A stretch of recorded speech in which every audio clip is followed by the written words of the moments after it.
নমস্কার, কেমন আছেন সবাই? Good afternoon. আশা করছি আমার এই ছোট্ট চ্যানেলে আপনাদের সবাইকে স্বাগত জানাই। তো আজকের টপিক হলো বোকার বেকার খাটানো। তো যারা বোকা হয় তারা বেকার বেকার খাটে। তো এর ফলে কি হয়, আমরা কেন বোকা থাকি? অ্যাকচুয়ালি বোকা বানানো হয় যারা সোজা সরল মানুষ। পৃথিবীতে কিছু মানুষ আছে যারা মনে করে যে আমরা যেমন আমাদের মতো সবাইও সেরকম, কিন্তু পৃথিবীটা তো এত সহজ নয়, মানুষও এত সহজ নয়। তো গাধাকে দেখেছেন? গাধা কি করে? পিঠে বোঝা বয়। ঘোড়া কিন্তু সবসময় বয় না, ঘোড়া দুষ্টুমি করে, কিন্তু গাধা করে না, কারণ গাধা জেনে নিয়েছে এটাই ওর কাজ। আমরা যারা বোকা আছি আমাদেরও সেরকম পরিস্থিতি, আমাদের পরিস্থিতিটা ঠিক গাধার মতো, মানে আমরাও জেনে নিয়েছি এটাই আমাদের কাজ, আমাদের আর কোনো কাজ নেই, লোকের ফরমাস খেটেই আমাদের জীবনযাপন করতে হবে।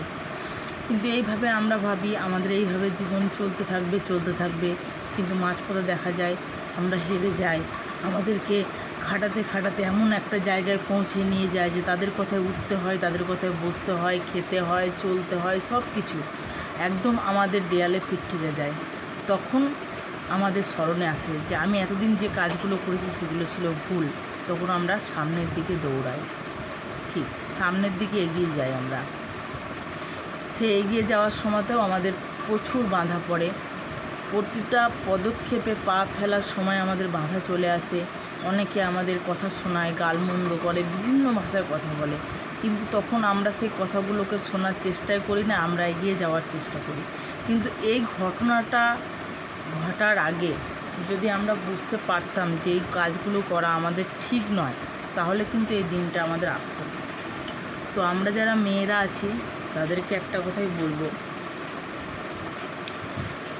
বিশেষ করে মেয়েদেরকে দিয়েই আগেকার দিনে এখনও কিছু কিছু সমাজে আসে যে তোমরা যখন বিয়ে করে শ্বশুরবাড়ি যাবে বা কোনো একটা জায়গাতে কাজ করতে যাবে, তো এখনও সমাজে মেয়েরা যুগ উন্নত হলেও মেয়েদেরকে সেই পায়ের নিচেই রাখা হয় মনে করে।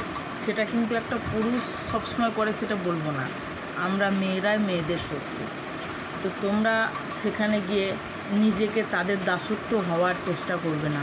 তাই বলে বলছি না যে মাথায় চেপে নেচে বেড়াবে, তোমরা ব্যালেন্সটা করতে পারবে, ব্যালেন্স, যে আমার জায়গাটা আমি কখনোই কাউকে ছেড়ে দেব না, আমি যেমন আছি সেরকম। কেউ আমাকে যা খুশি বলে দিল, অর্ডার করে দিল, তার মতো আমি কাজ করতে থাকলাম, তো ভাবলাম সে আমাকে আরও বেশি ভালোবাসবে, আরও কিছু দিয়ে দেবে, টাকা পয়সা ধন সম্পত্তি সব কিছু আমার হয়ে যাবে।